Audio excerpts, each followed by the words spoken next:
a chance to communicate.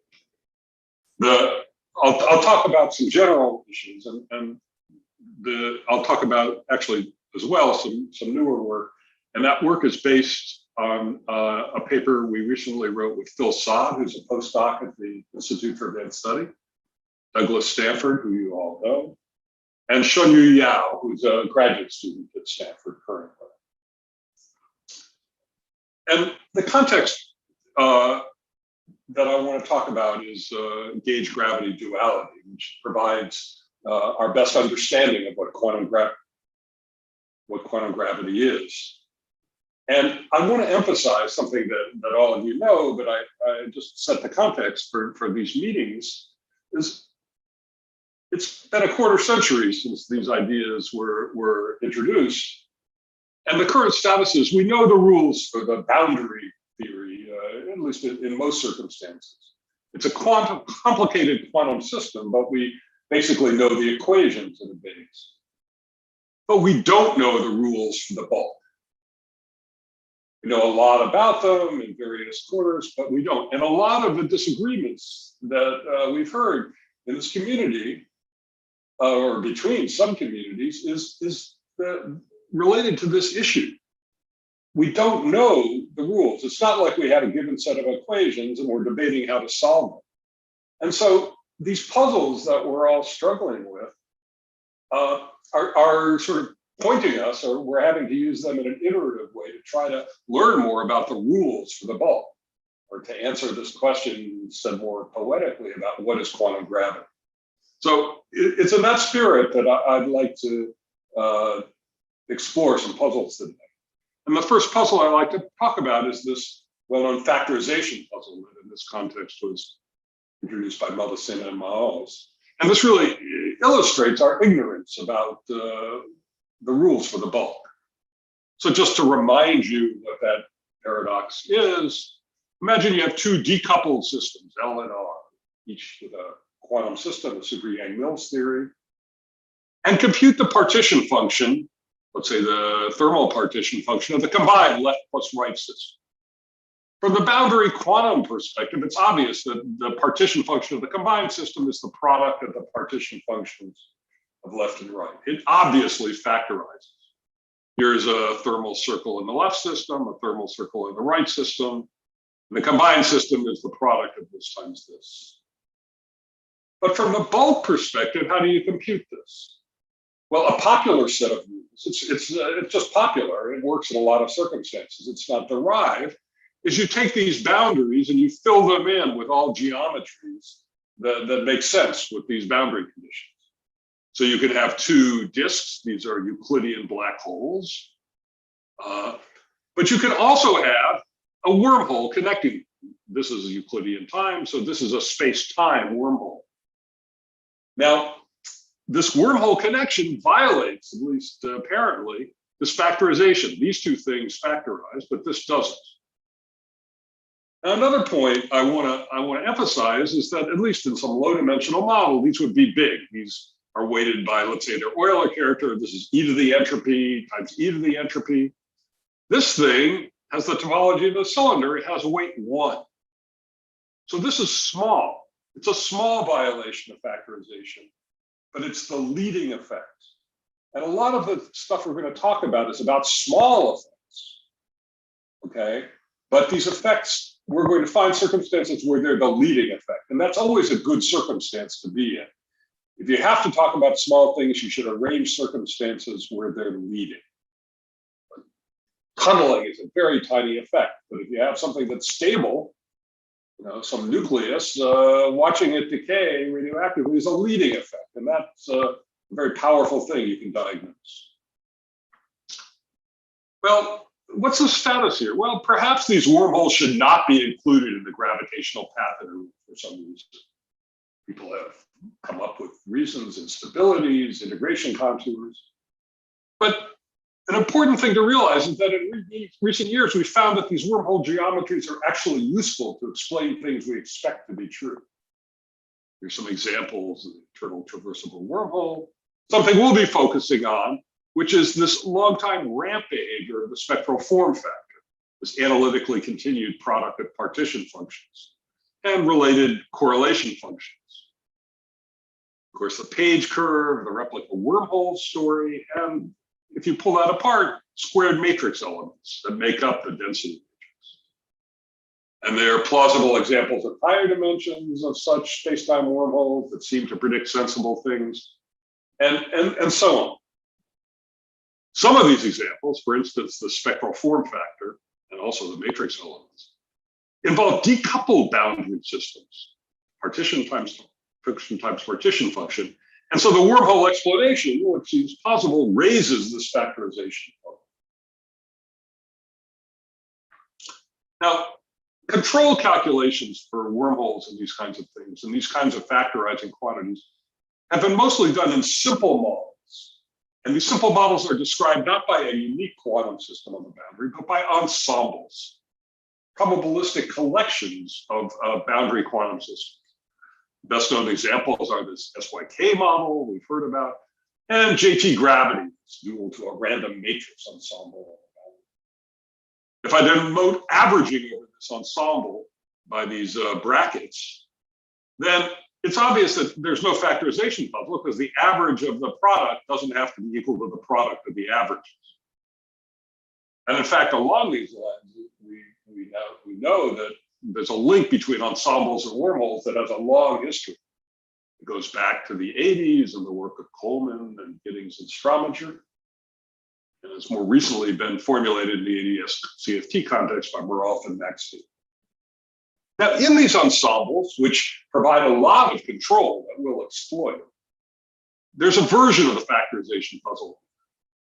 What happens if you take one element of the ensemble, one draw of the random matrix ensemble, one choice of coupling to SYK model? Okay. In this work, these were referred to as alpha states. Now, it's a basic result. It's an obvious result that if you're in a region of parameters, let's say time, when wormholes dominate the answer, and we'll find such regions, then the variance of this partition function over the ensemble, given by the average of the square minus the square of the average, is of order the signal squared. So the variance is big. And the way you see that, let's compute this second moment. So you take two copies of the system. Here's left, right, and draw geometries that link them if you compute in the bulk. Well, here is just the signal squared, but there are other wormholes connected this way and this way. They're like Wick contractions. In fact, they are isomorphic to Wick contractions.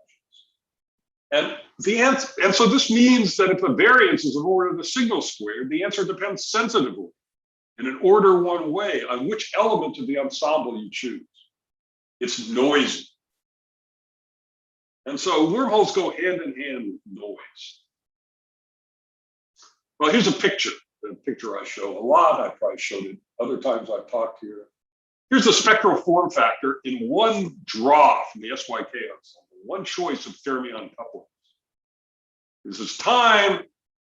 At early time, this is described by these two decoupled disks, and it's big. It's of order e to the 2s.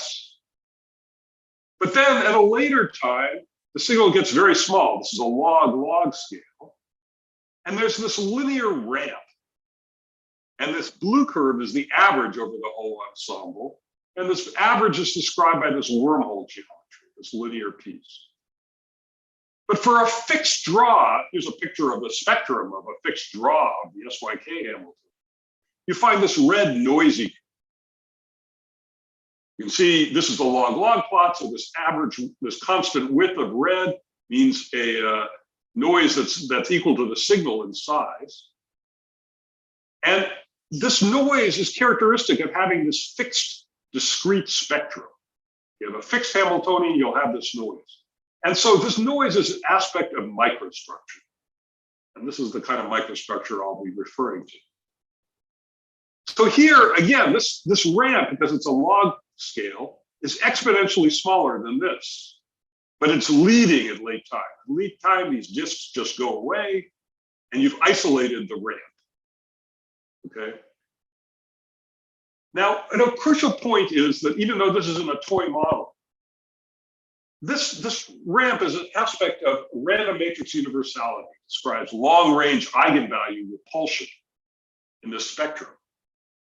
And there's enormous evidence that this is universal, and not just vaguely universal, but quantitatively universal. This average is a linear curve in this region with a given slope, and that should be true for any quantum chaotic system, including the boundary systems and gauge gravity duality. So this should be what super Yang-Mills looks like. And further, the size of this noise is universal. So this red curve is, we think, is in a quantitative statistical way what super Yang-Mills will look like. Now you might say, how do you extract a smooth signal from super Yang-Mills? Well, it's another consequence of random matrix universality that this noise, is that okay? That the noise has a short autocorrelation time. And so different times act like different samples. And so you can do ensemble averaging kind of by doing time averaging. This is an exponential amount of time. So there's lots of independent samples to give a smooth curve. So there's a smooth signal, even in a single quantum system, given by time averaging. And that smooth signal is the kind of thing you'd predict from a wormhole. So this suggests, although it's by no means a proof, that wormholes might play a role even in non-ensemble average systems like super Yang-Mills. So we want to explore whether that actually is the case. Well, the key question is what accounts for this noise in the bulk description. Let me point out that there's actually an question in a fixed Hamiltonian system. If you just look at the partition function and analytically continue it in time, so you just have the sum of phases, it decays at early time. This is described at a Fourier transform of the disk. But at late times, it just oscillates erratically around 0. And the variance grows like t.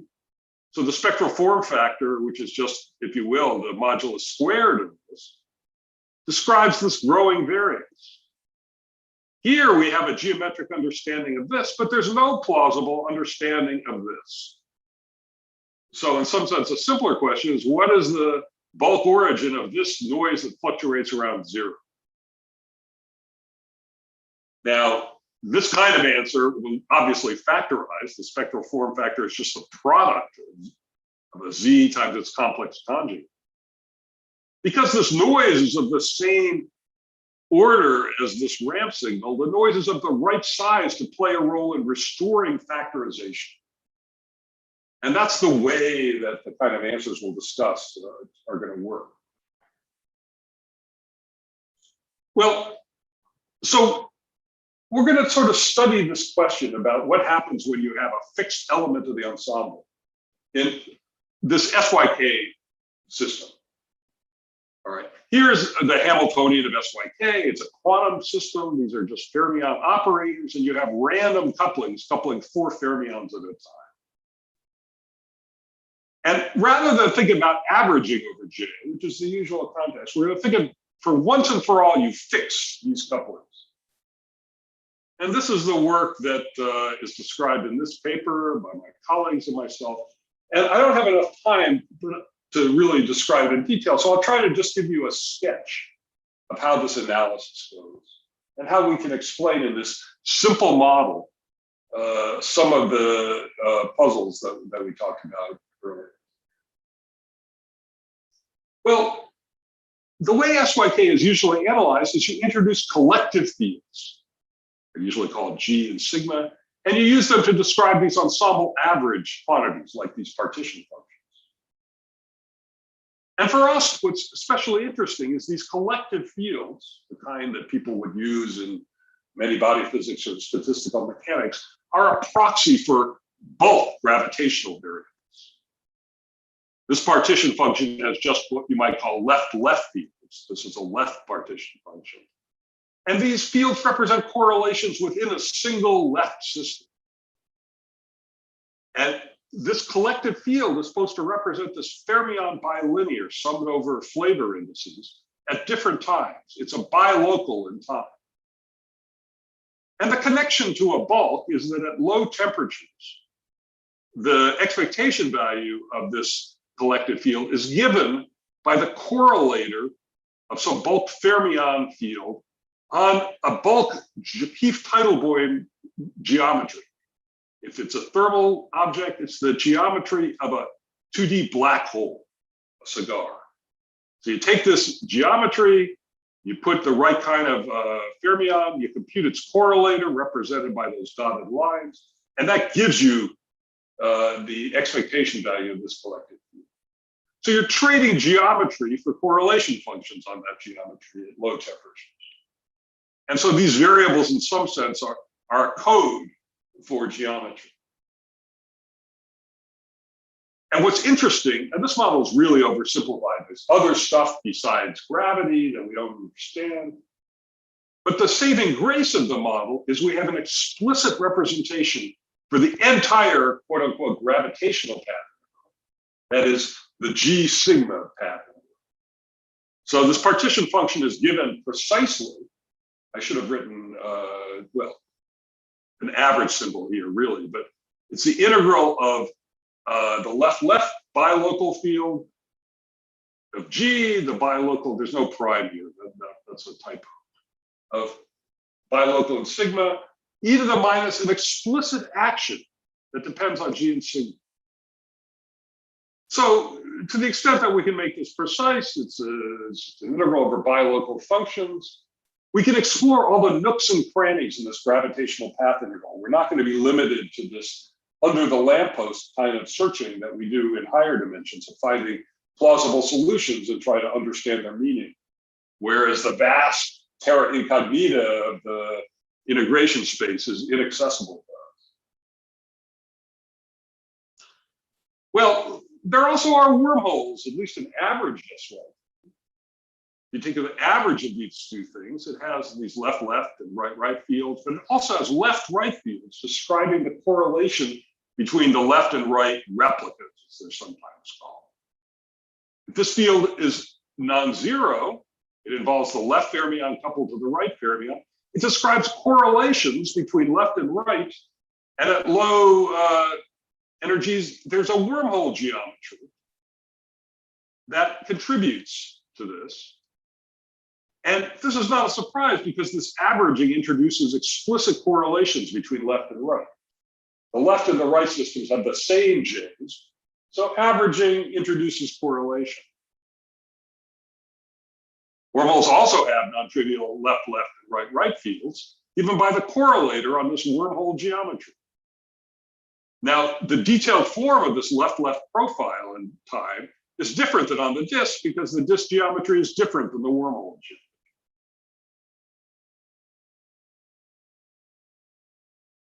And the new thing here is we're going to be able to write such a G sigma integral for Z left, Z right, including left-right fields, when the couplings are fixed, when we don't average. And so we're going to be able to examine these factorization puzzles in this collective field formulas. The related ideas involving the thermal field double have been discussed by Harlow and Harlow and Jaffrus in work that has some parallels to what I'm saying here. Now, what happens to the wormholes? What happens to this non-zero G left right when we fix the couplings? Well, if they're around, how does Z left, Z right factorize? As it must. This is just a product of decoupled systems. Well, we can now explore this. But to be honest with you, we can really only study this problem in detail where we have complete control in a toy model of this toy SYK model. So we've really regressed quite far. It's been quite a retreat. It's SYK with just one time point. Okay, in a path integral, you describe the SYK model as Grassmann fields as a function of time. It's quantum mechanics. We replace this by just Grassmann numbers. Instead of path integrals, we're dealing with ordinary integrals. And ordinary integrals, we really can figure out what's going on. All right, so here is the concrete kind of system. This is the partition function little z for one time point. It's just an integral over n Grassmann numbers. And the weight is given by a J tensor with 4 indices times these 4 Grassmann numbers summed on indices. And the J tensor is random. It's drawn from a Gaussian distribution. This is just a fixed draw from the distribution. Well, we can consider these 2 replicas to study factorization. We have the integral over n left Grassmann numbers, n right Grassmann numbers, the same J, this product of 4 lefts, this product of 4 rights. Well, now we can introduce collective fields, but these fields don't depend on anything. They're just C numbers. These are just complex variables. We just have 2 of them. Also, here's how you do it. You have this thing. We insert a factor of 1 in the Grassmann integral, saying that G left right, a number, is equal to this fermion bilinear, summed on indices. And then we put in, to make things work right, this thing to the 4th minus this fermion bilinear to the 4th. This vanishes when the delta function clicks, so this doesn't change the integral. Then we represent the delta function as an integral over sigma. Write this with the Lagrange multiplier, sigma integrated on the imaginary contour. It's just a delta function of this kind. Now, if we were to average J, to compute the average of this, well, we just complete the square. We have 4 fermion lefts times 4 fermion lefts. That vanishes because Grassmann squared is 0. We have lefts times rights. That stays around. And you have A of these. So you have 8 fermion, H Grassmann terms. And so, in fact, you get a term that looks just like this. And so, in fact, when you do this Gaussian integral, that cancels this. And the Grassmann dependence that you're left with is just sigma times this fermion bilinear. Well, it's quadratic in Grassmann, so you can integrate it out, giving a Fathian, but in this case, a Fathian is just a number. You have n fields, so it's Fathian to the n. So the upshot is the average of this thing is an integral over 2 variables, 2 ordinary numbers, complex numbers on certain contours, e to the minus a very explicit function that they could write down. And this 2-dimensional integral has saddle points. Turns out when the magnitude of G equals the magnitude of sigma equals 1. There are more than 1, but we'll just think about 1 for simplicity. And these saddle points describe strong correlation between left and right. This is reasonable because the left and the right systems have the same J. So averaging introduces correlation. So we can represent the saddle point by, let's say, a line like this, linking these 2 time points.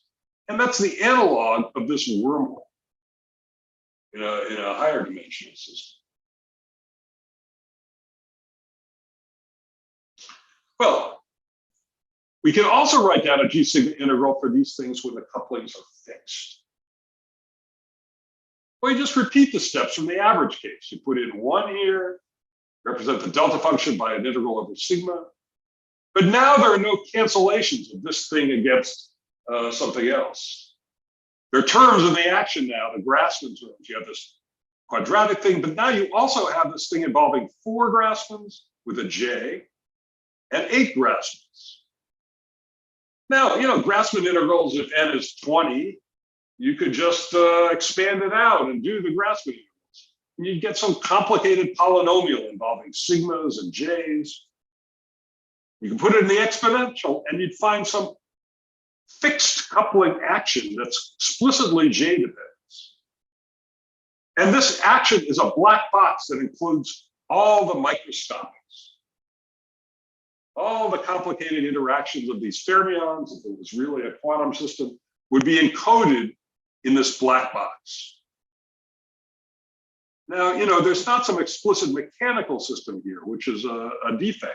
But in any event, this will give the exact answer for this non-average product of partition function. And it's just a 2-dimensional integral. So if we know something about this, we can figure out, what contributes to this. So how much should we trust the n dependence here? In what you mean, whether or not it's n times a function that's independent of n? Yeah. Yes, that you should not trust. In fact, you will find independence within this function. In the regions where we're interested in, we can explore the independence, and we can find that the peaking, which we'll use, can be justified. But in fact, there will be some independence in this action. So the answer to your question is do not trust it. It's a caricature. Okay, thank you. Yeah. Whoops. Okay. Okay. Now this thing has order 1 noise from these general arguments. So where in this integral does that come from?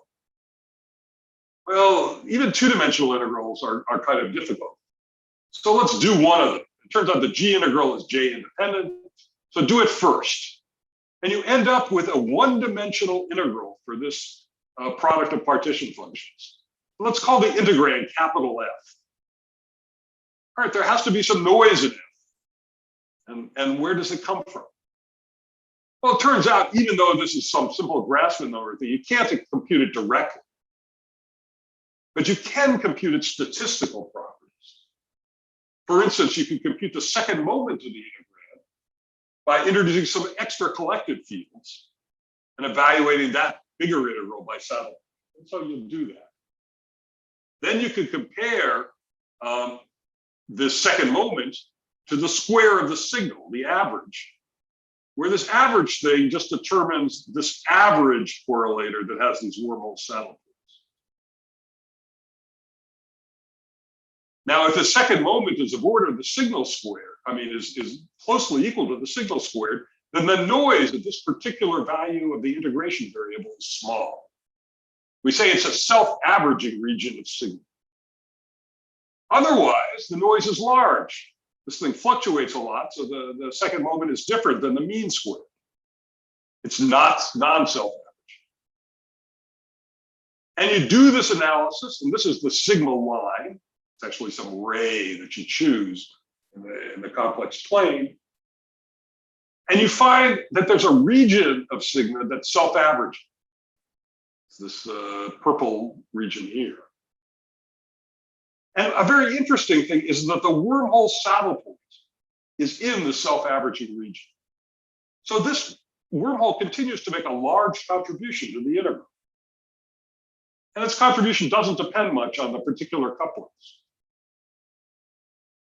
But there's this other non-self-averaging region of the signal line that can contribute noise, as it must, to the integrand. And the question is, where in this region do you get the biggest contribution? So you need to know how this integrand, what its shape is on the sigma line. Well, where do the biggest noisy contributions come from? Well, study the root mean square of these fluctuations. And see when these things are big, when you have big typical Fs. And so write this RMS thing as some action. You take its log and divide by n. And this is a plot of the action versus sigma along this ray. And again, you've divided by n, so the biggest values are exponentially more weighted at large n than these smaller values. And what you find is a region here. Maybe I'll try to use this. That's the wormhole saddle point. That's a big region because this action is big. But you also find that there's another region that's big, and that's this region. That turns out to be this point. It's in the non-self-averaging region and is invisible in the average calculation. In fact, if you plot the average action, that is, you take this quantity, take its log and plot it, you get this line with these dots down here. And you find that the action causes things to be exponentially suppressed. And in fact, the integrand vanishes at this point. The contribution of this region vanishes after averaging. You're just left with this. But when you don't average, there's something a small region of sigma that makes this big contribution that's of the same size as this wormhole contribution. So the noise could be of the same size as the wormhole, as we expect. Okay, well now I can summarize this simple one-point model. The wormhole saddles persist. Their weight is only weakly dependent on the choice of J's. They're self-averaging. So they contribute to the fixed coupling model. So a new saddle point exists, this half wormhole. That's this peaked region here. Its weight is strongly dependent on the choice of J's. It's non-self-averaging. The second moment there is much bigger than the mean.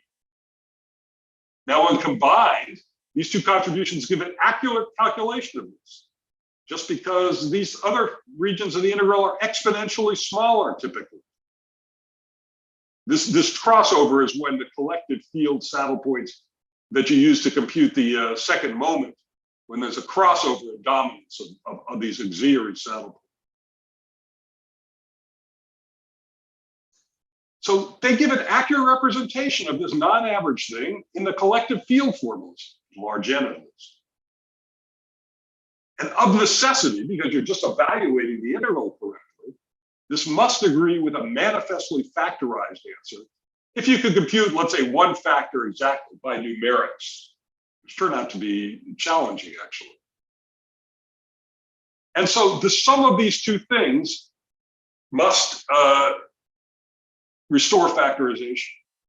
You have a wormhole, which seems to break factorization, but you have these new saddles. The sum of the two turns out to factor. Now, upon averaging, this new contribution vanishes. That's this suppressed region here. And so this average is just given by the non-factorizing wormhole saddle, this region. So that's the way the story works. That's the way factorization is restored in this toy of a toy model. There's a new contribution when you don't average. And finite distance away, rather different looking saddle, but it's noisy. And its noise is just what you need to restore factorization. Okay, well now you can try to extrapolate the full SY. We can't control this. The functional integral is bigger. But we can give a plausibility argument that if the same logic holds, you'll get a story like this. Again, you'll follow the second moment logic. You know, you'll imagine the modulus squared of integrals. And what you expect for, let's say, just one partition function is you'll have non-average, is you'll have the same disk type saddle point, G left with values given by this correlator. But it turns out you get another saddle point where G left has the values that would assume on a wormhole geometry. Except there's no G left right. It's just a G left view. So in that sense, it's half of a wormhole. It's G left without G left right. We don't know what geometry is over here, what this means. We just know that there's a G left. And the contribution depends sensitively on J's. That's what this red circle means. So this, we don't really know what this is geometrically. All we know is that there is some correlator like this for boundary fields here. And there's some geometry that, at least for a while, looks like one of these wormholes. Sorry, Steve, how do you know that that G left that you have there in the right picture is independent of the J's? Or maybe you don't. So that this is dependent on the J's? Well, I guess the problem, I mean, you draw the solution, but what you really compute is the square of this and average over this red. Yeah. So the value, the location of this saddle point is basically fixed, but the weighting factor, the e to the action of it, depends on the J's. Okay, so just like in the toy model, no matter what J's, the saddle point is at sigma equals 0. but the actual value of capital F at sigma equals 0 depends on the j's. So you have a location that stays around, but a weighting factor that changes a lot. Is that clear enough? Not quite, but maybe I'll save my question for the end. Okay. I mean, okay. Related question, perhaps. I mean, Yeah. what am I supposed to imagine in terms of boundary conditions on this red circle, or is this some way you put in the choice? We don't know the answer to that. I mean, of course, I know why you're asking that question, but we don't know. All we know is the information I'm telling you, and then the challenge will be to sort of try to extract some bulk lesson from the fact that there's this new kind of object running around. But I'm afraid I can't tell you. Yes. I mean, you have this object, right, that's supposed to exist, but what you can really calculate is the square of this object, right? Yes. Well, are you worried about?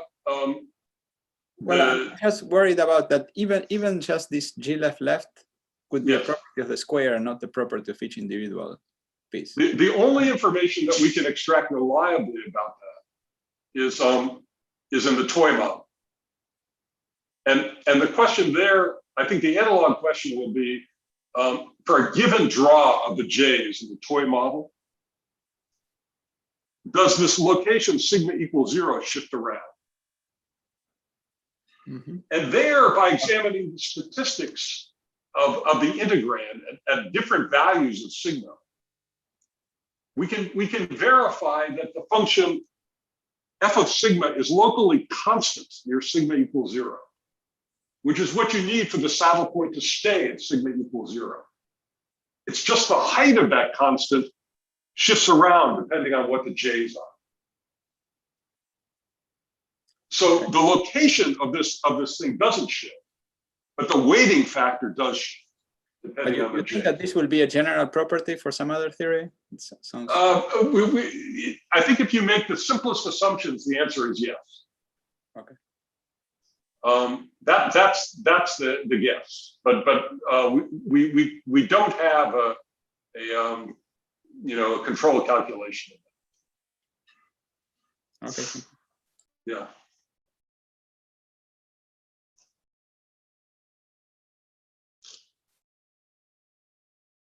Okay, well, yes. Could you like make some restriction on the J so that the sign is fixed, so you no longer have this flipping? Basically, the sign flipping, but the magnitude is not changing much, right? Well, it's got some Gaussian profile. I mean, it's not just two distinct values. I mean, okay. The value, it's a Gaussian kind of distribution. I mean, it's an interesting question, for instance, like what, the tensor model is a particular interesting set of J's. What does this thing look like for that? We just don't know.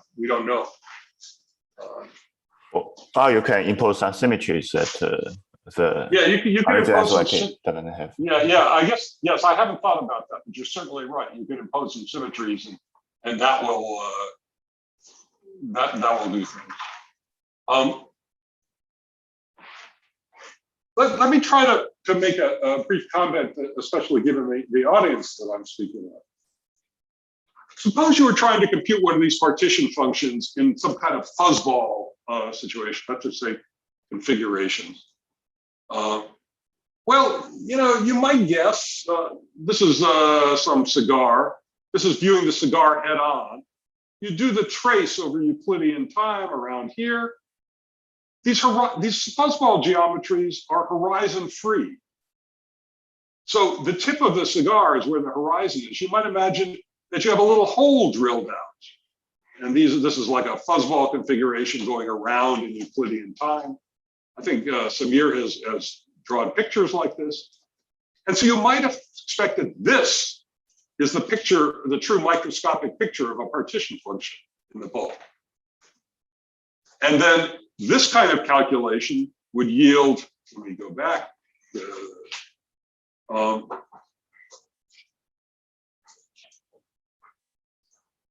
would yield this curve. Okay, it would look kind of at short time like when you analytically continue beta to beta plus IT, you have something that looks like gravity, and then you get this erratic noise in the little hole at the top of the cigar.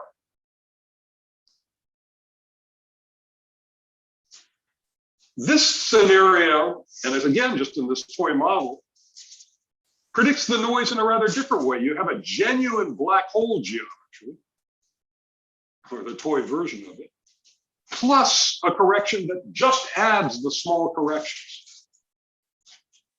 So you've isolated, if you will, the smooth part with a horizon, and you've added something on top of it. You haven't broken the horizon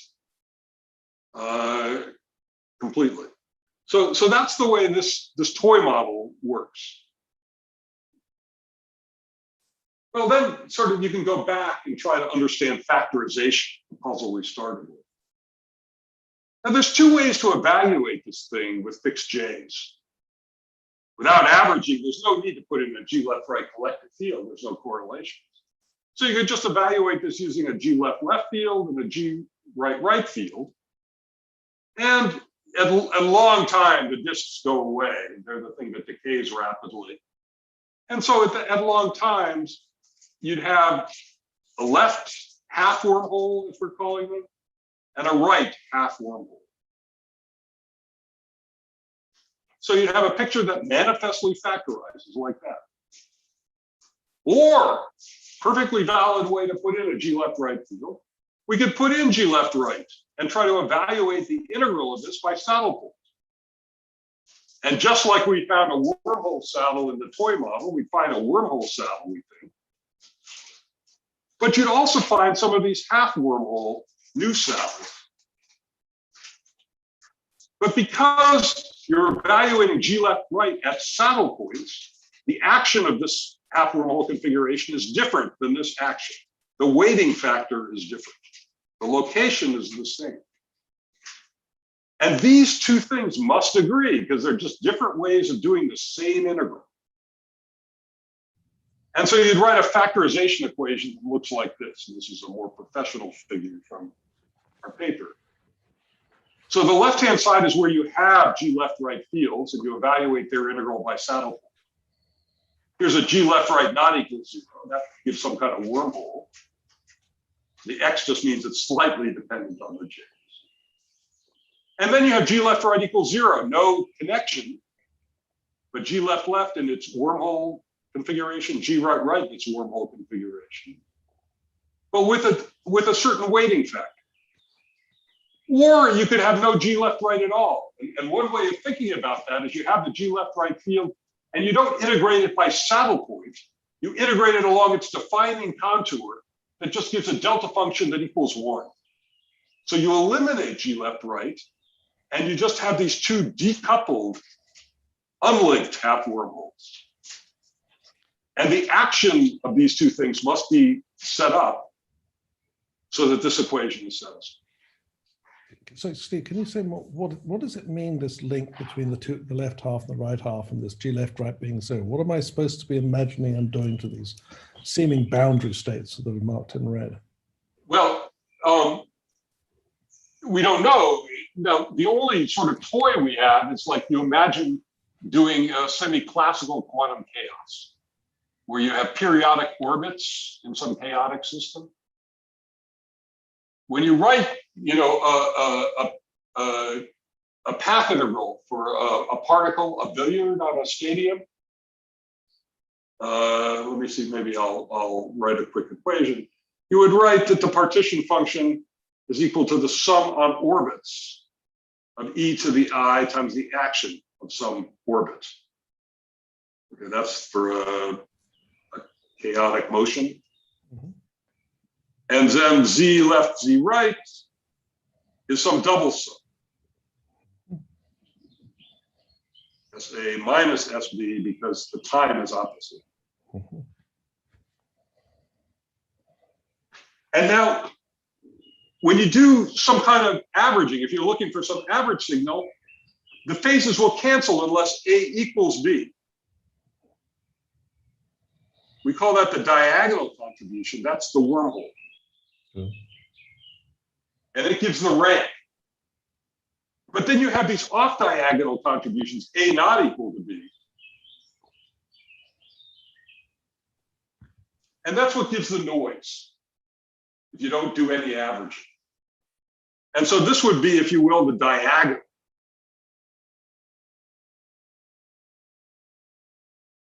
And once you isolate the diagonal, you have off diagonal. So this link, it's not very good notation, represents the fact that these are, if you will, anti-correlated. There's no diagonal. And this sum is just the double sum. That would be the analogy.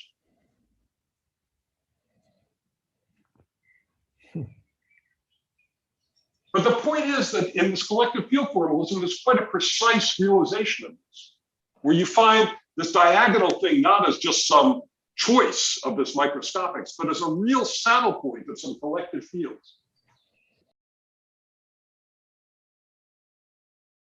And so you see, this is the kind of thing that you might imagine of a bulk description that doesn't just have microstates, but has some kind of like geometry. You might imagine that there's a saddle point that does this. And then you have something that gives the off-diagonal things, but with a different action. Or you could equivalently represent it where there are no connections. And you have independent, if you will, microscopics here and here. And they are equal because they're just different ways of doing the same integral. One involves integrating G left right out about first, just getting one because it's a delta function, it's an auxiliary field. And the second one, this way, is just a different way of doing the integral by deforming to a steepest descent conjugate.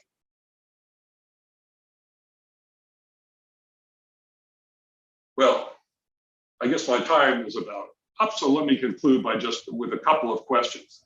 I mean, as usual, I find as I give talks these days, what happens is whatever work you do just raises more questions than answers.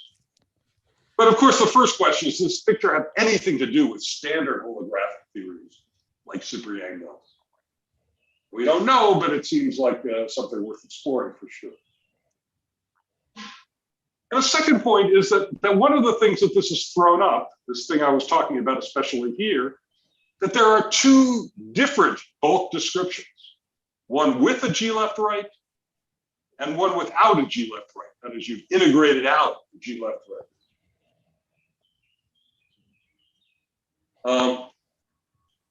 Now, this gives us, you will, multiple equivalent bulk descriptions, one with a G left right field, one without. This is reminiscent of other ideas that have come up and that have been things that focus on the factorization problem. There's this gauge invariance in null states that Rolf and Maxfield has talked about. There's this interesting notion of modular invariance that Eberhard has discussed in the context of the tensionless string, where you find, in some sense, your answer is independent of which bulk geometry you choose. When you sum up all the excitations on that geometry, that's a consequence of this modular invariance of these partition functions on the boundary. It could be a higher genus modular. And in fact, in a recent paper, Muhammad Janov, I don't know if I pronounced it right, has made an interesting connection between this toy model and this phenomenon of independence of backgrounds that you choose. I urge you to look at this recent paper. And another, probably perhaps related thing, is this idea that you have a duality between different, between linked and unlinked target spaces that Jafferis and Schneider have discussed. And so maybe this is a hint that this is part of what's going on, is these kind of disagreements we've been discussing reflect, different equivalent bulk descriptions that are not vaguely connected, but in some precise way, if you do them right, give the same answer. And of course, you use the one, if you'll control this, the one that is most appropriate to the question you're asking. And well, we'll see if there's a way to put any flesh on that. Okay, well, that's all I have to say. So let me stop there, and of course, I'm happy to answer questions about any of this. Thank you very much, Steve. So indeed, questions, comments? Nick has his hand up. So I guess I'm following the sort of trying to follow along or connect what you're talking about to what I tend to think about. Mm-hmm. This red boundary is presumably some kind of microstate structure, and therefore so the right hand side, I think I know what to do. I just take some microstates, I put them on the circle, and then the left hand side, the first I think I know what to do. That's this wormhole, and somehow I'm getting an effective wormhole by suitably correlating microstates on the left and right pieces.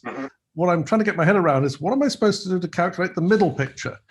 Right. That's a good question. I mean, and there's a way that you have to figure out the way to have this, if you will, kind of non-local correlation, where you say, I correlate every microstate with every other microstate except when they're the same.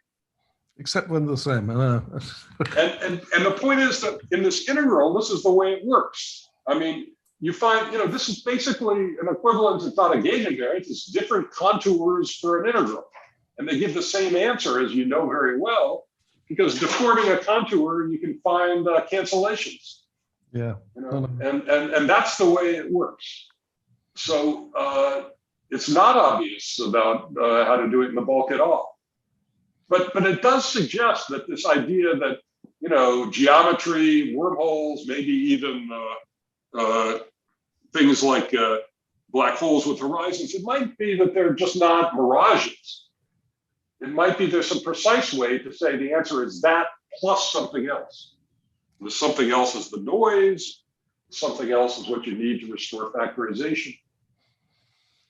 Or there might be a description where you don't have any of this. The analog of this double sum, where there's not geometric connections of various types. It sort of looks like the anti-correlated, it looks like one is a sort of set of measure zero inside the other set. So it looks like everything's pretty much in the middle picture because, there's a very small measure to the perfectly correlated sets. Yeah, but it's the part that you can isolate by average. Good. It's the part that, Got it. No, I think I see the picture. Well, there. Okay. To what extent is that smooth line a set of measure zero? Yeah, good. Well, it probably is. None of the red dots lie right on that line. But there's strong, just if somebody gave you that data, maybe it's a defect of human understanding that you would be very tempted to draw a straight line. Absolutely. No. Okay, so that's the sense. I know somebody's got a question, but before you run away or whatever, I would like you to say more about whether you think the connections to Super Yang Mills are there or not. But let's move. Okay. I'll back off. I'm going to give an evasive answer to that. Go ahead. Okay. That's well, not evasive. I'll give an ignorant answer. So yes. Okay, Samir. Hi, Steve. Thanks for a very nice talk. It was very clear. I do want to go back and read your paper in more detail. I had a following question. All the pictures I was seeing there, were they all Euclidean, or did we actually start with the Lorentzian in the beginning when you had the two circles? Well, all right, there's a little bit of complication here. At the very beginning, we can talk about Euclidean to compute Euclidean partition functions, but then we imagine continuing beta to beta plus IT. And so what you naturally get are complexified geometries, okay, where, and if time is large, the boundary is mostly Minkowski. But there are pieces of geometry that have a complex part as well. Okay, so I'm just trying to understand I'm trying to understand the wormhole. Like, I'm just trying to go back to the following fact that in a Euclidean geometry, I can of course take one circle, another circle, and draw the wormhole as a geometry. If I have a Lorentzian situation, that thing doesn't actually admit a good light cone. I mean, there's basically, I mean, I think you're quite right, and that's where the complexification comes in. The kind of geometries that we have in mind. Let me. How do I add a page to this thing? I do this. this, and then how do I add a page? That's what I want. So Is it the plus? Yeah, I think so this is a page. So let's see if this works. Okay, so you might imagine, let's say you have a thermal field double.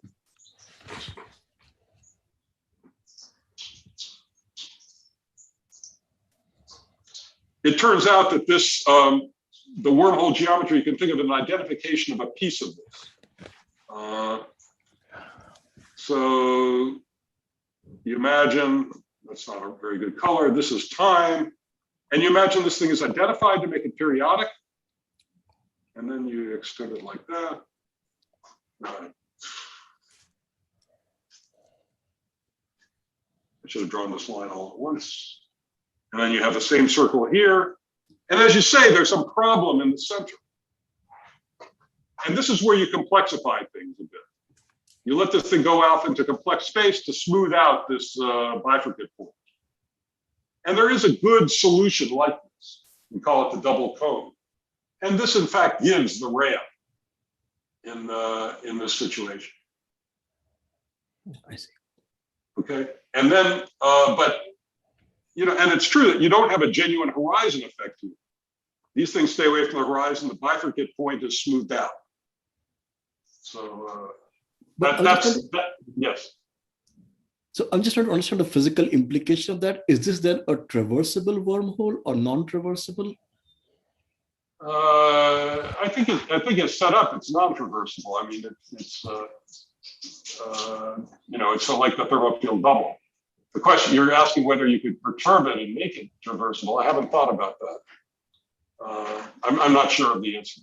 I guess my worry has always been about the difference between the classical and the quantum thing, because classically, like, you know, the kind of diagram you have drawn, you can't go from the right to the left because you'll fall into the singularity, right? So the right CFP or whatever will be disconnected from the left.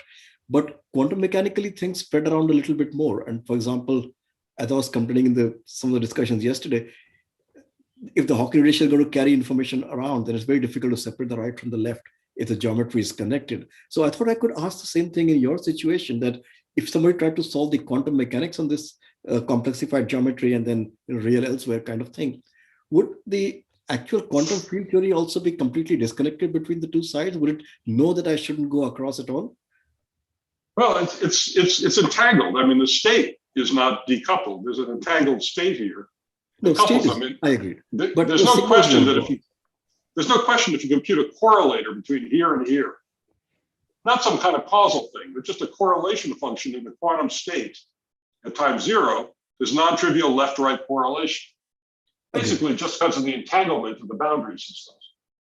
And that's all that this saddle point is, that in terms of that G left-right is trying to represent. Is the correlator of that, is the expression of that. Okay, very good. I think that's very clear. Maybe all I was trying to ask was, so I understand there are correlations because they are entangled, but if you actually try to send a signal, a causal signal, even the quantum theory won't take it across. That's what you're saying. Yeah, I think that's right. Yeah, okay. That's right. Thanks.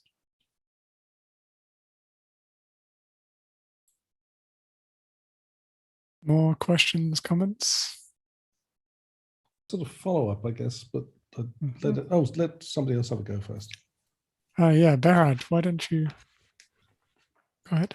Okay, I just have a quick question. Are these half wormholes supposed to give you the fluctuations just for the ramp region, or they're also responsible for the fluctuations in the plateau?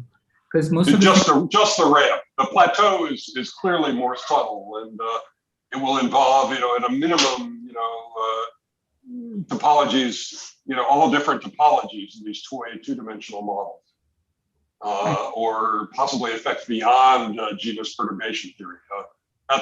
Much more complicated.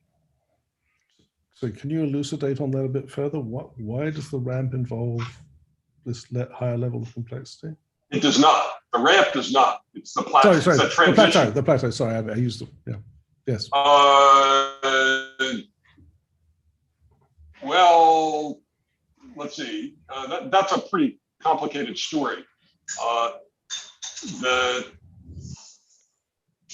not sure of the quickest way to say that.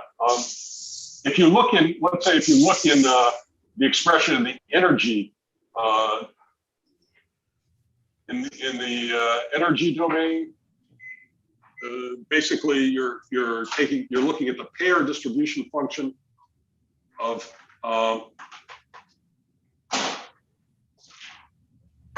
two levels, E and E prime.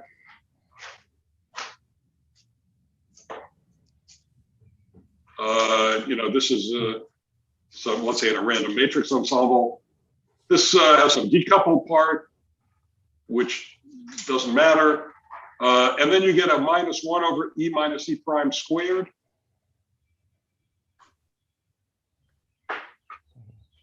This is like e to the 2s. This is order 1. The Fourier transform of this gives the ramp. Yeah. Okay. But then you have something that goes like sine squared of the dimension of the Hilbert space, E minus E prime. And this, when you Fourier transform it, looks like this and this. The sharp kink in time space looks like an oscillation in energy space. But notice L, the dimension of the Hilbert space, is e to the s. Sine squared is like e to the I. So this is like e to the I, e to the s.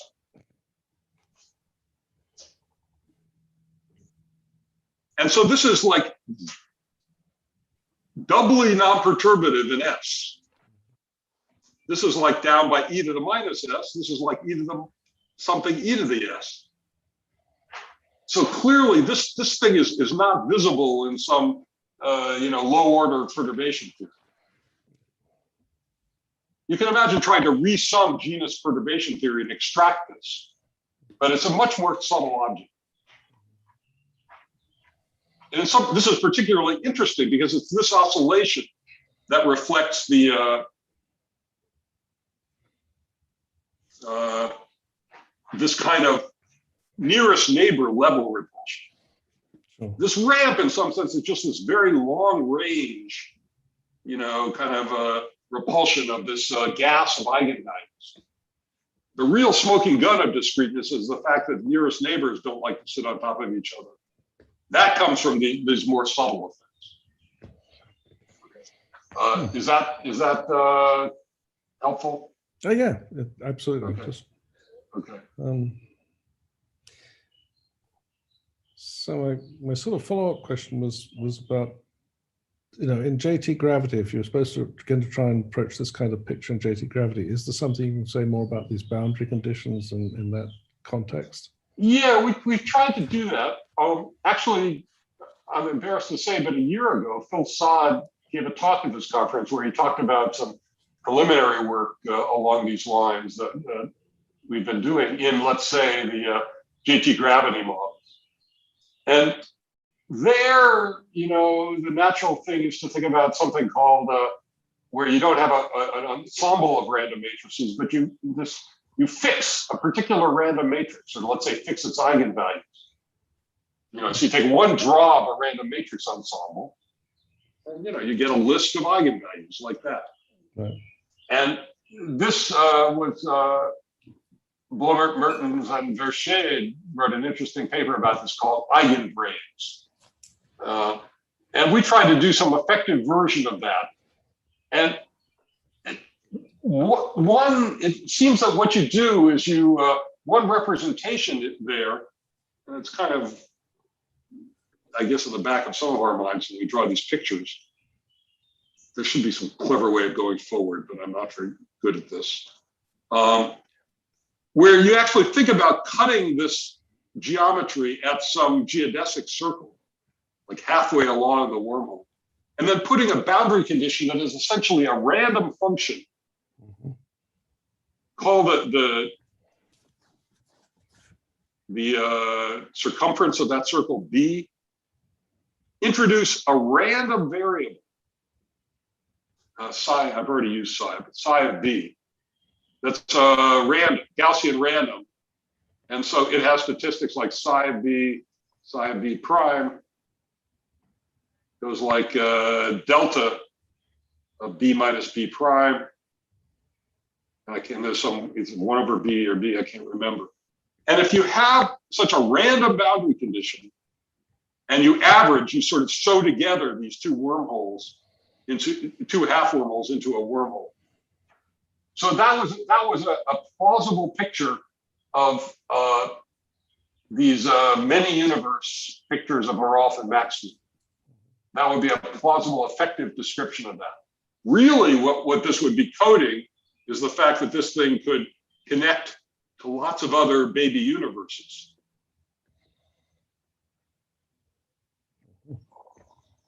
And if you try to make an effective description of all that other baby universe stuff, you would get that red line. That is well, Phil gave a more polished talk in November. We're slowly writing this up, and I don't even want to promise what year it will appear, but we'll put out some summary of that work at some point.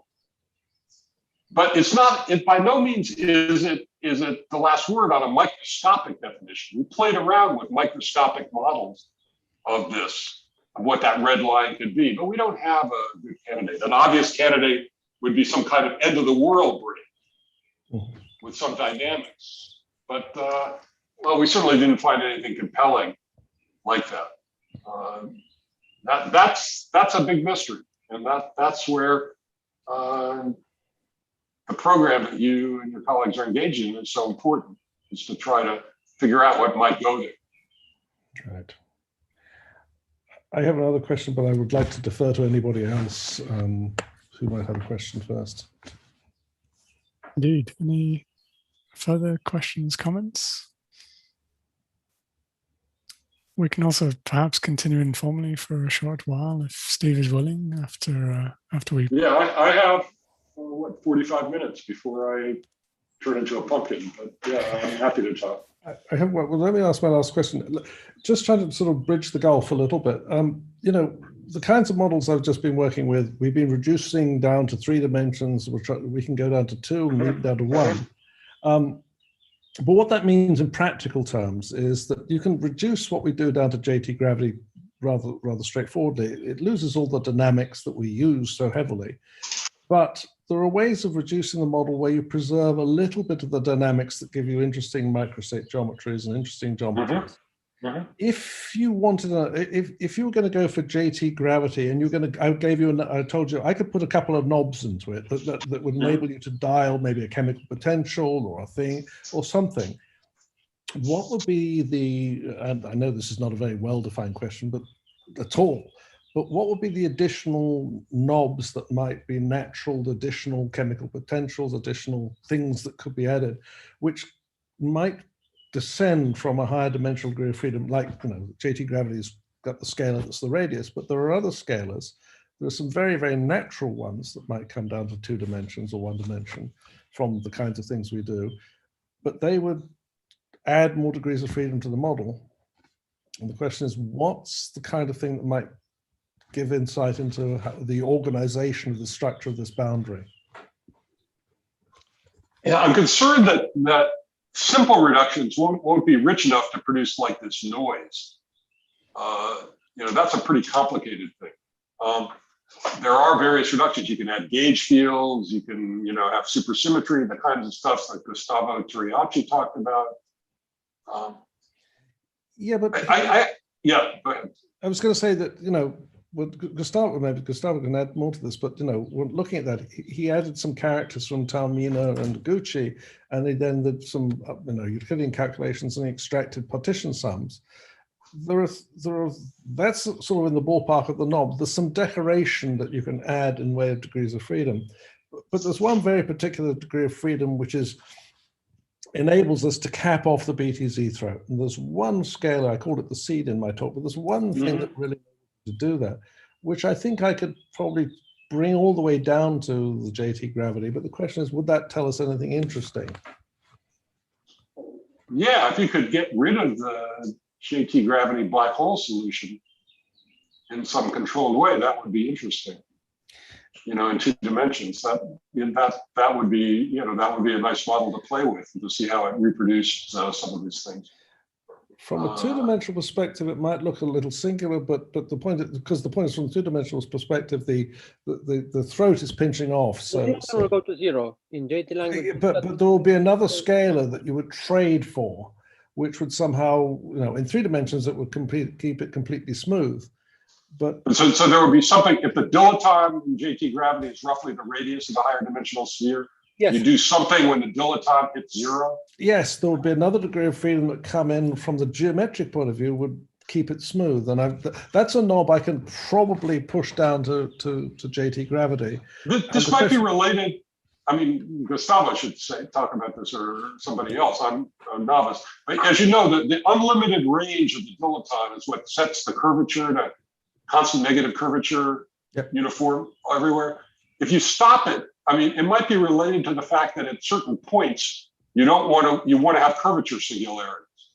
People talk about adding cusps to JT gravity as some result of the reduction of 3 dimensions to 2. Yeah. And they've been able to analyze those cusps geometries. And in fact, they can use them, this is work of Maxfield and Turiachi, to cure this negative density of states problem in 3D gravity that Maloney and Witten pointed out long ago. That summing over those extra geometries in a 2-dimensional reduction is just what you need to see, in fact, this positivity. It doesn't make the thing discrete. In that connection, this is kind of an aside, but I wanted to emphasize in Gustavo's talk that this gap between, if you will, the BPS stuff and his square root density is very interesting. It's in that square root where all this chaos stuff happens. Oh, interesting. Which square root? It's only when you get above that gap. And so there's a way that, it's that phase, it might be related to that phase transition you were talking about. That, you have this kind of isolated BPS stuff, but you have to jump across this gap to get into the chaotic region. Can you back it out a second? What is the square root you mean? You mean Gustavo has the square root that goes down to 0 at a finite gap? Do you right, that's square root. If you actually looked at that fine-grained spectrum, you would find that the square root. Yeah, I think the problem is that I didn't write down the formula in that slide, but it goes to 0 as a square root. Yeah, like good. No, it looked like it. But it's the density of states or the entropy? Density of states. So Gustavo had a picture. Well, you have a delta function density of,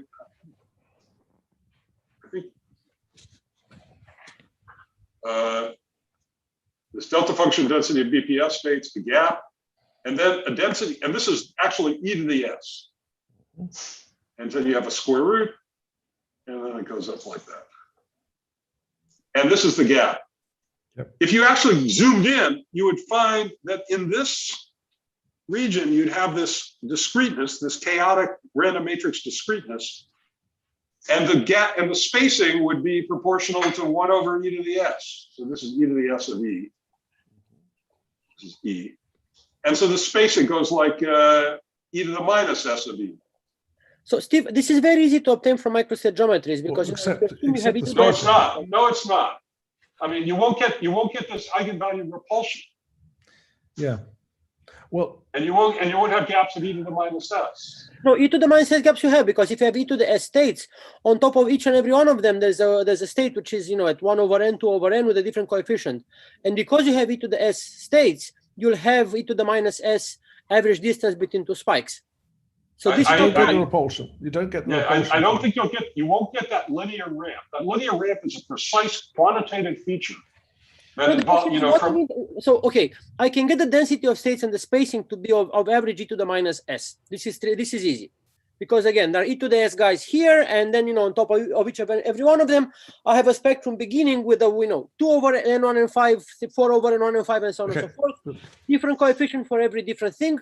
So I'll definitely have a forest of guys coming up on top of each and every of my supersymmetric ground states, and the distance between them will be of order e to the minus s, just because I have e to the s of them. So the e to the s, so the density and the spacing I'll get, the average spacing. Now, there's something else which I didn't understand, which is supposed to be some sort of repulsion, but that's something which is not, again, I'm talking very, very close to extremality. So, this is very far away from Nick's example. Nick has an example very, very far away from this, but this is really BPS plus some perturbation. The question is, so e to the minus s one can get easily.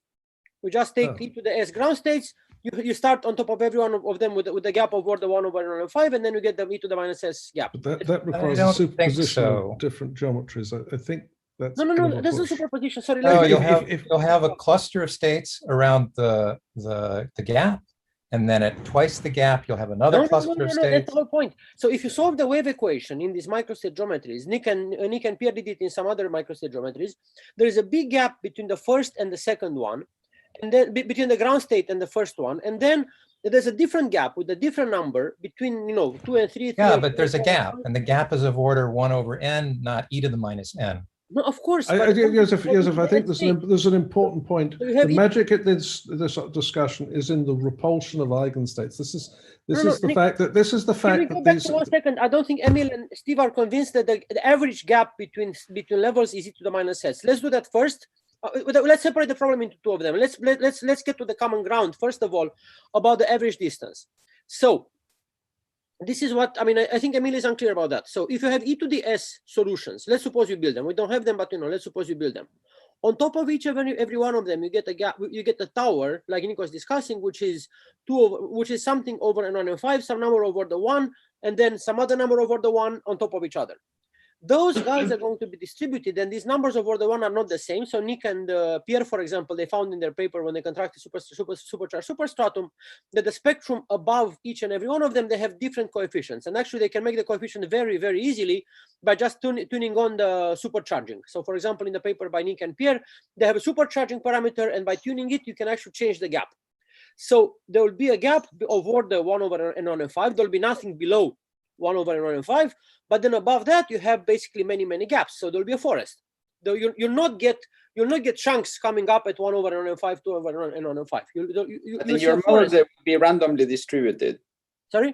The eigenvalues would be randomly distributed because for each microstate you pick some random number. Yes. So there will not be repulsion between different. Exactly. The way experimentalists do this is you study a histogram. So suppose Joseph, you give me a spectrum. Yes. Generate in your computer, and just list the eigenvalues on a line. Here's energy, and your algorithm gives me energies here. It gives you E1, E2, E3. You give me a list. Good. And then what the experimentalists say, and people do this in quantum chaos. I need another piece of paper. Let's see. So, all right, you compute delta E. That is the nearest neighbor spacing between the sequence you give me, En plus 1 minus En. Good. All right, so you have your algorithm, you do it. Then I need to add a page.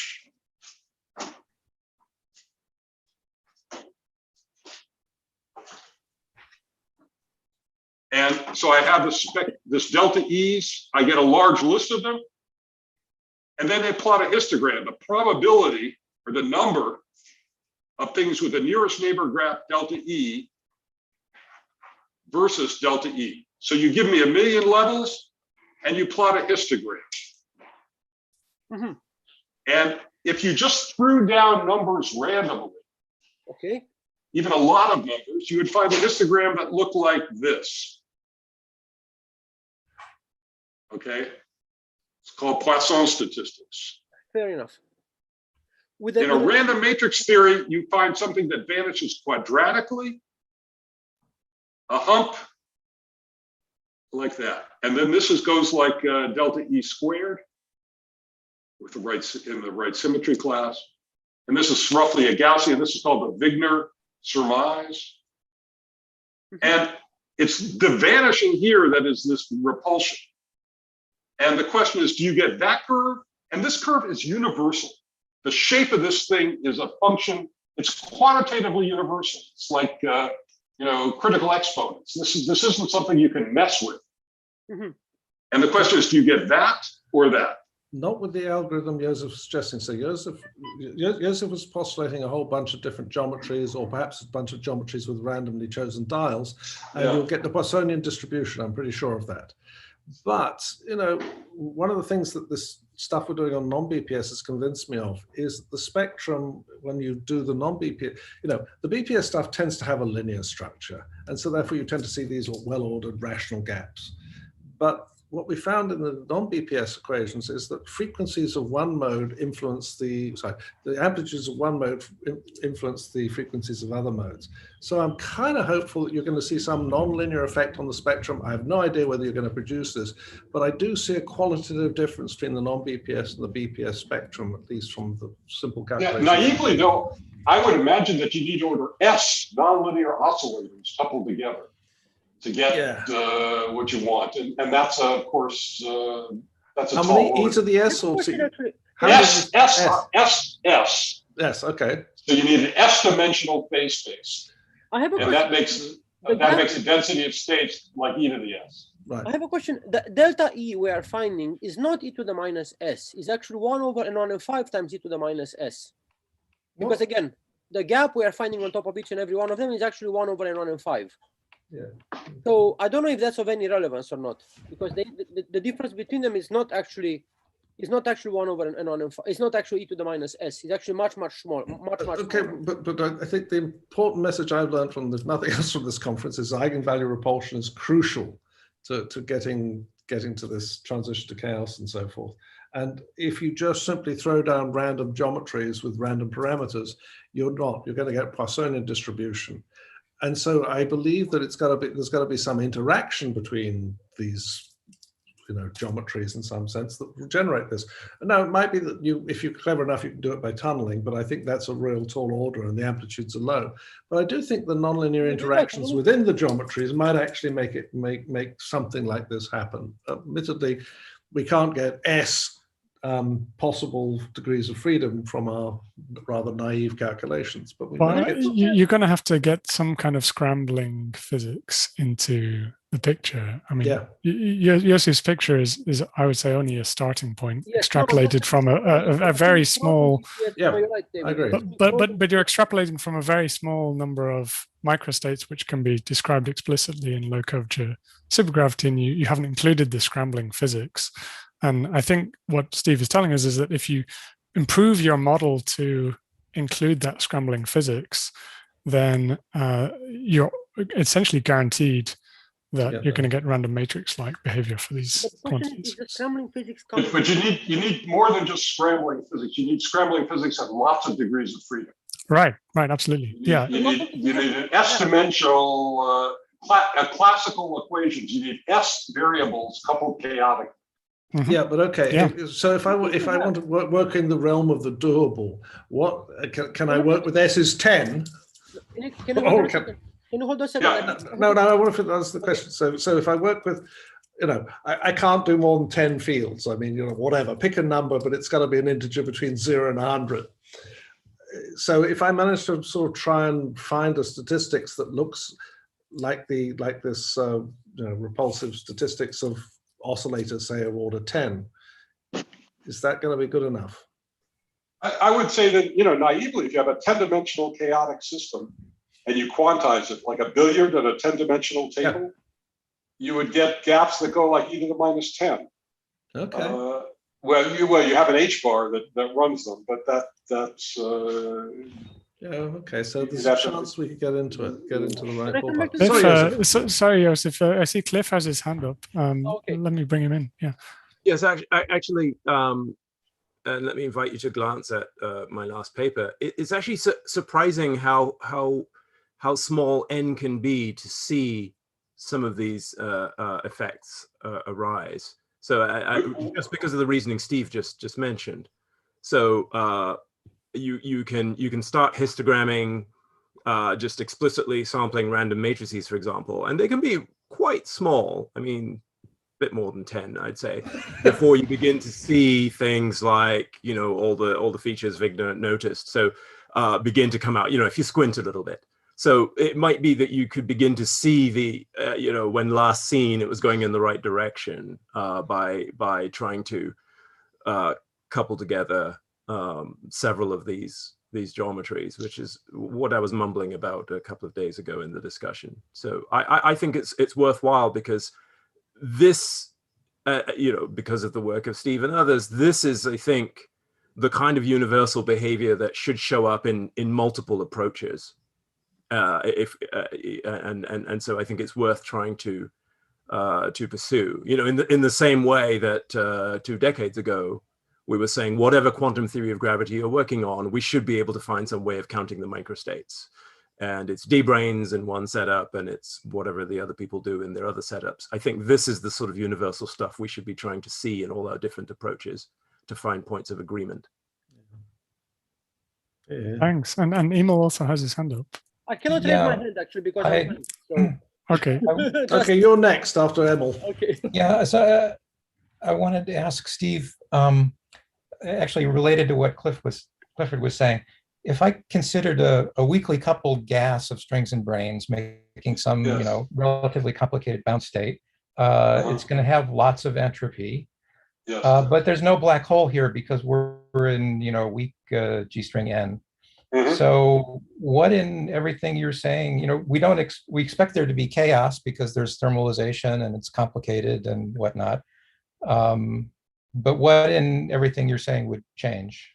The time at which the ramp sets in, the Thales time. The Thales time will be governed by that weak coupling.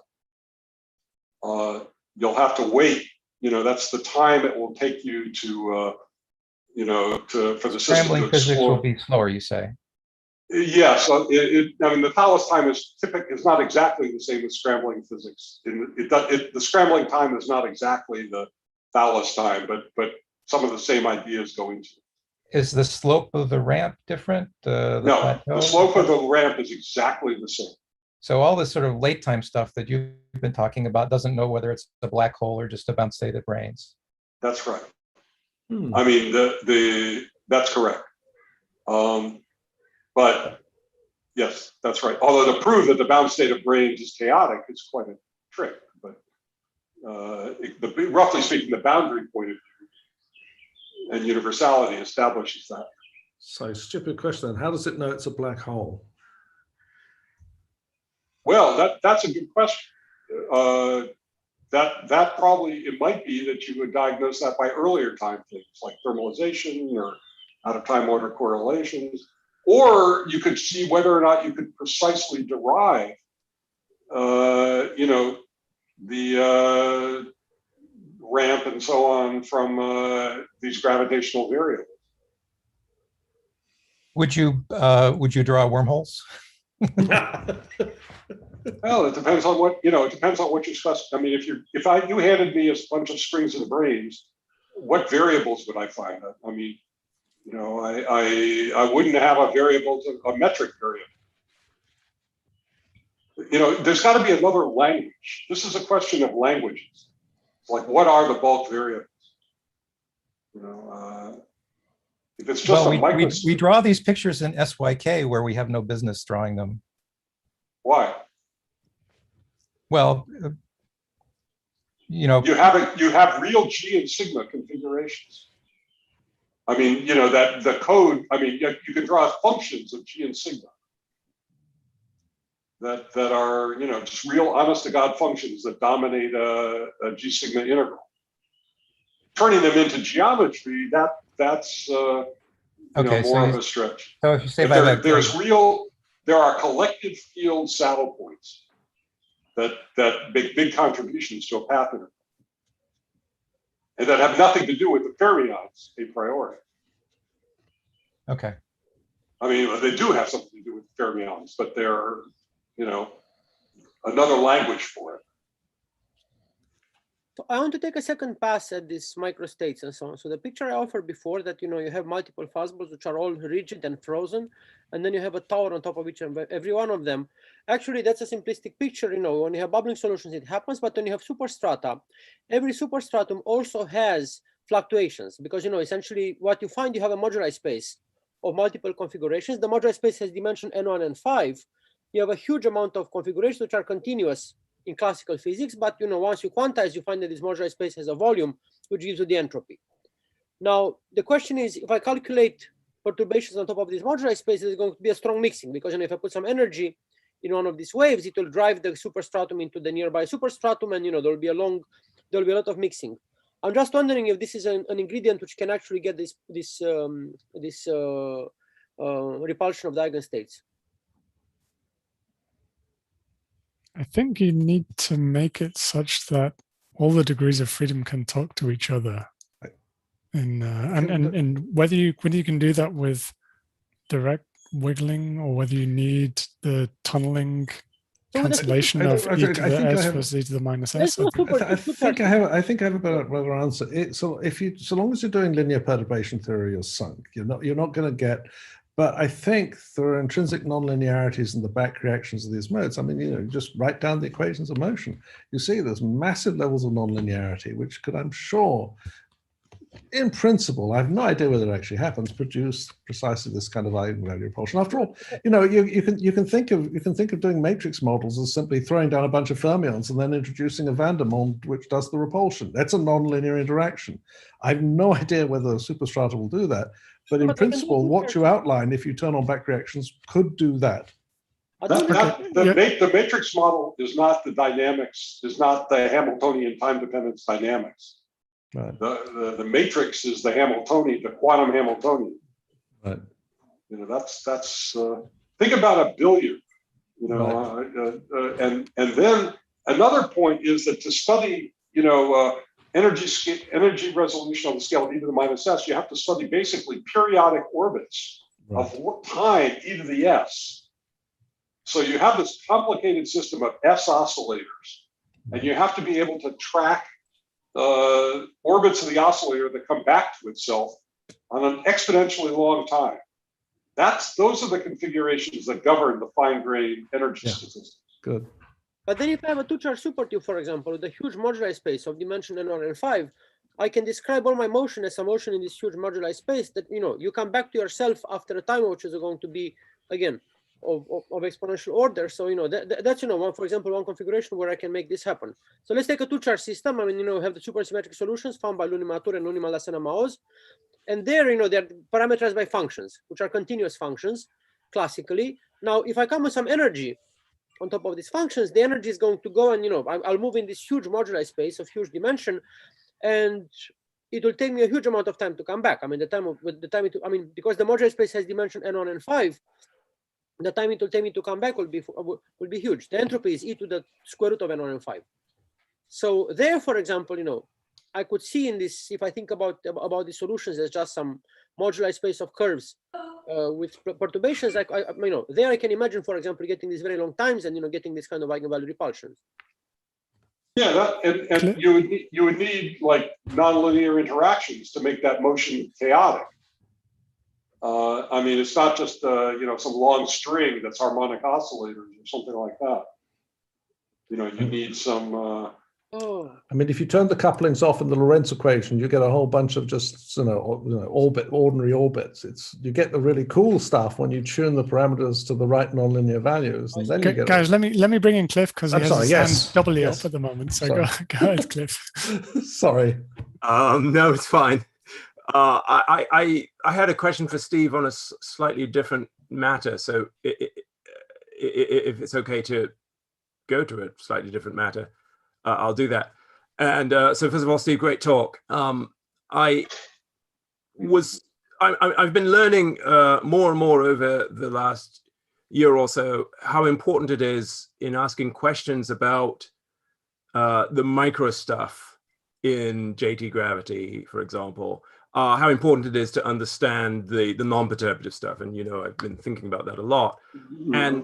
And so I've been trying to understand whether what you're seeing, whether you expect sort of either non-perturbative counterparts to the half wormholes you've been writing down in a way that there are sort of non-perturbative counterparts of the usual wormholes we think of, the things that actually end up controlling the plateau. And I wonder whether there are sort of non-perturbative counterparts, or whether what you're seeing are sort of pieces of some story that might be better understood in those terms. It's sort of a vague That, question. no, I think I understand what you're asking. It's a good question. I think the question is, do you need something more than the half wormholes? Mm-hmm. And in this let me think about this. In the SYK setup, the question is, how do you see the plateau in terms of G and sigma? Mm-hmm. And we don't really know the answer to that question. And presumably it would be some noisy version of that. You know, if you could understand in the average theory, and you know, so that question has not been fully understood. Although I think there's progress being made by Zhenbin, Douglas Stanford, and Shun Yu on that. But that would be the first thing, is to understand that, and then you would sort of noisify it and look for other things kind of that character. That would be the approach, and then you would try to understand. But it's not clear to me it's going to be the same as the space-time D-branes or things like that. There might well be another language. So I think it's an excellent question, and but I don't know the answer. Yeah, my quick follow-up is that whether or not there are analogs of what you've already done. If I started from, say, your matrix model dual of JT instead of SYK, where in principle we have everything, we know what all the objects should be because we have the matrix model. So is there an understanding of what the half wormholes are there? Well, I think the best analog is this eigenbrain story of you know, where the analog of something without averaging is you just fix the eigenvalue. Right, sure. And basically you there, you know, the most naive interpretation is you have a bunch of you don't have just smooth geometry, you have a bunch of D-branes, sure, you know, with boundary conditions that are picked at random. And so, and in some sense, geometry is out of control. The space is filled with D-branes. Yeah, that's my intuition too. Although I don't understand why we call them eigenbrains. They're just brains. They're just D-brains. We're renaming something that you already told us are D-brains. But anyway. Well, no, it's because they're eigenvalues of the boundary Hamiltonian. It's the Swisher point of view that the matrix is not like some field in super Yang-Mills. It's the eigenvalues of the super Yang-Mills Hamiltonian. Yes, I'm just returning to words that you told us in 1990. Where but unfortunately, you have to kind of repurpose them now. Right, it's like you have to remake movies for the younger. There's a perfectly recycling. fine. Yeah. Okay. Thanks. Yeah, sure. Thanks. Stan has his hand up also. And probably let's make that the last question before we end the YouTube session. And Steve will turn into a pumpkin before long anyway. Go ahead, Stan. Can you hear me? Yeah, just about. Your audio is shocking. We can't hear you, Stan. I was just wondering, my question is the following. When in this whole discussion about random matrix theory and insisting on the importance of the level spacing, this distribution as a signal of chaos, my question is that this chaos, in fact, is molecular chaos. It's a chaos of a large number of degrees of freedom. That's correct. And on the other hand, I was wondering whether the relevance of deterministic chaos, where the large number of degrees of freedom, in fact, becomes an attractor, and the relevant degrees of freedom are on the attractor. How would it be possible to probe the difference between the two? Because I would say that if I'm a probe of the microstates of a black hole, I would say that the fast scrambling can be described as by deterministic chaos, and it's not the macroscopic number of degrees of freedom. I don't need 10 to the 23 degrees of freedom with half-fast scrambling, I can do it with 17. So I was wondering. The issue is to get level spacings of order e to the minus s, you need to have access to the s degrees of freedom. But you could have that by condensation.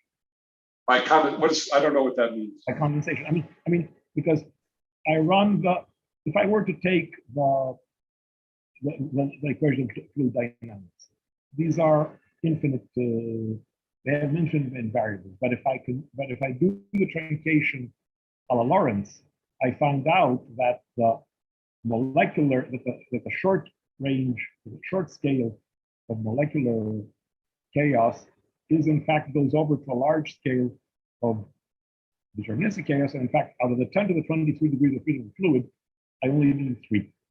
And but that's not Hamiltonian motion. I mean, the Hamiltonian motion, you don't have collapse. The phase space stays the same dimension.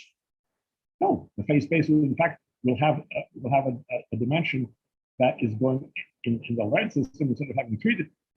That's not a phase space. The Lorentz equations don't conserve energy. No, that's not that. Because that means that you don't have attractors in Hamiltonian dynamics.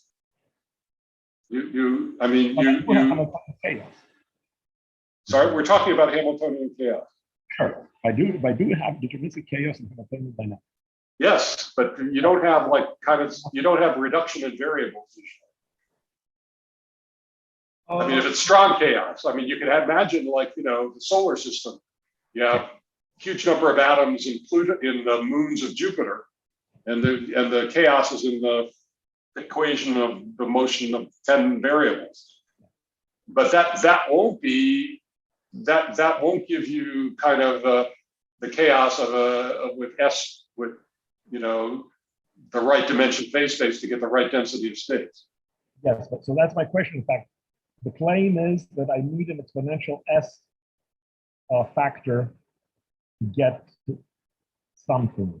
To get the level spacing of e to the minus s, you need s variables. I agree, but my question is, why do I need the level spacing in the first place? I need it only if I'm interested in molecular chaos, but I'm saying that there's other ways of describing complex dynamics of the probes or microstates beyond that.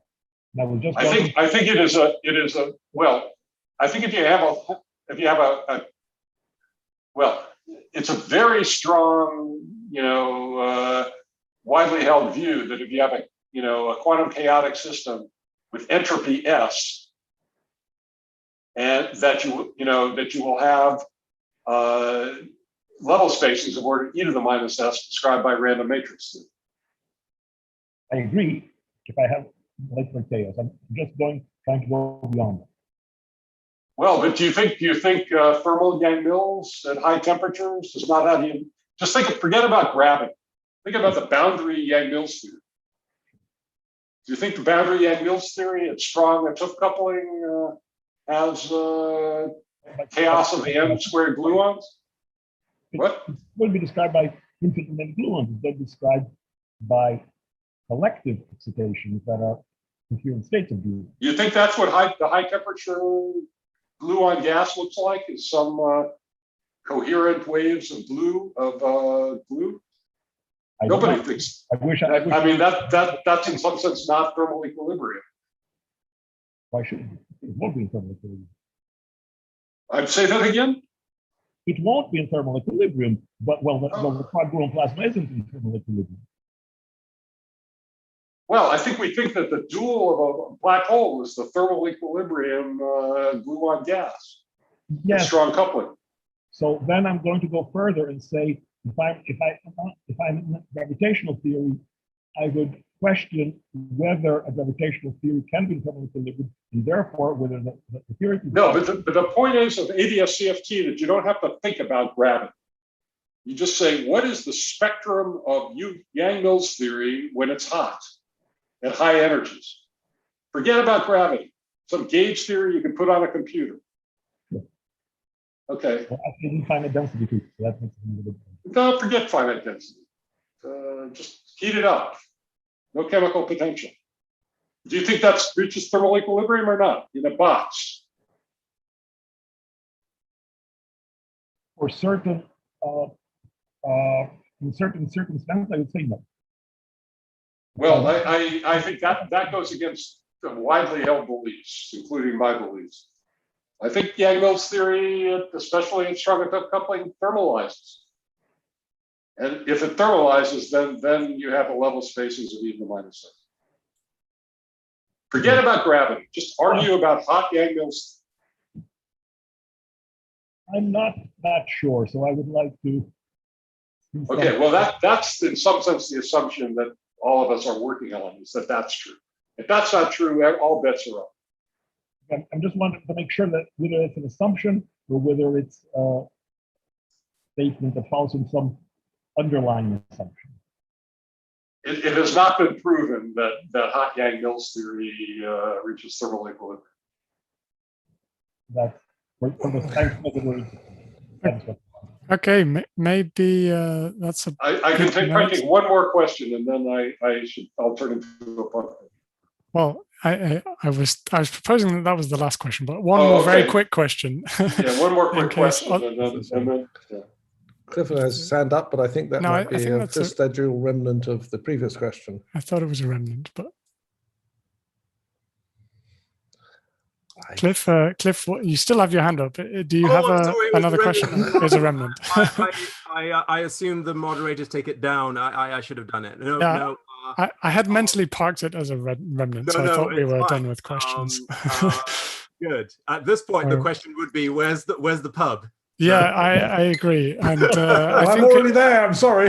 I think the only thing that remains is let's thank Steve again for both a very nice talk and a very nice extended discussion. So it was really great. Thank you. This is really very much in the spirit of